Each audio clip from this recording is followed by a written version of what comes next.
Welcome to our fast tour of the microcontroller block diagram. We'll break down the key building blocks of a microcontroller, how it processes data, stores code, communicates, and controls real-world devices.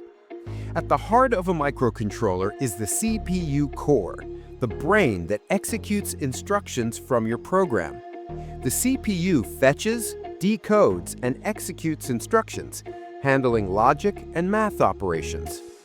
Surrounding the CPU are registers, small but super fast memory slots that store temporary data like variables, flags, and addresses during execution. These help the CPU make quick decisions and keep processing smooth.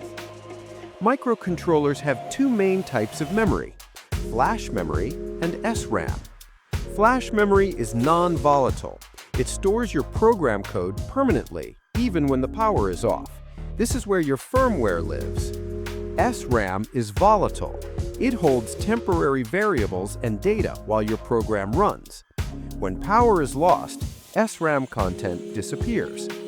Think of flash as a bookshelf holding your program, and SRAM as your desk where you work on tasks in real time.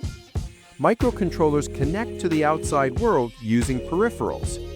GPIO pins, general purpose input-output, for controlling LEDs, reading buttons, and more.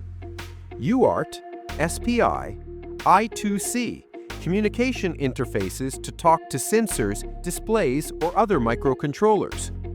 Timers, keep track of time intervals, essential for tasks like PWM signal generation. All these connect to the CPU and memory through internal buses, highways that transfer data inside the chip. Let's look at an example, a smart temperature sensor. The CPU reads the temperature from a sensor through the I2C bus. The value is stored temporarily in SRAM, processed and compared with a threshold in registers. If the temperature is too high, GPIO pins can trigger a cooling fan.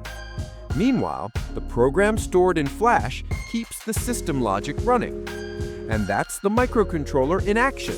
CPU, memory, and peripherals working together to control the physical world.